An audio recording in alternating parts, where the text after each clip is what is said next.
When you look at the graphs for what is happening right now in January, what happened in December, what's happening through the autumn, are we seeing the same sort of levels of excess mortality? Because what we're seeing in these graphs were very scary graphs, but we're told 1 in 50 of us have coronavirus. That it's this exponential growth, more and more people in hospital. We're heading into a second wave. The NHS is going to be overwhelmed. More and more people are going to die. When you, as a pathologist, a trained pathologist, look at the data on mortality figures at the moment, are we seeing excess mortality? In a word, we're seeing mortality that's within the envelope, well within the envelope of what normally happens at this time of year. The last 5 years have been a below average number of death years, if you look at the ONS data anyway, compared to the last 27, which is how far their data go back.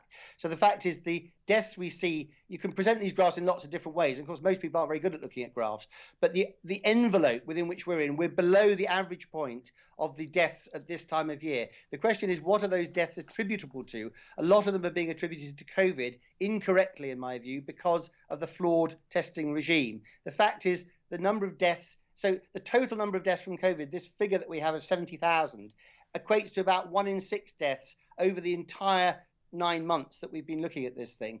If you accept that about half of those deaths are probably not actually due to COVID, they're due to something else because of the testing problems, actually it's within the envelope of a normal sort of respiratory infection. The fact is, the only sustainable exit for this is for the population to come into equilibrium with the virus. As if you put selective pressure on the virus, it will change into a more easily transmissible form, which we've seen. One thing to look out for in the next few weeks is that because the testing is so inaccurate, as we vaccinate more people, we will get more. It's possible that we'll get more false positive tests. So it's quite possible that as the vaccination goes on, we'll actually see an increased spike in tests, which doubtless the government will become more hysterical about. The fact is, the whole hysteria should stop.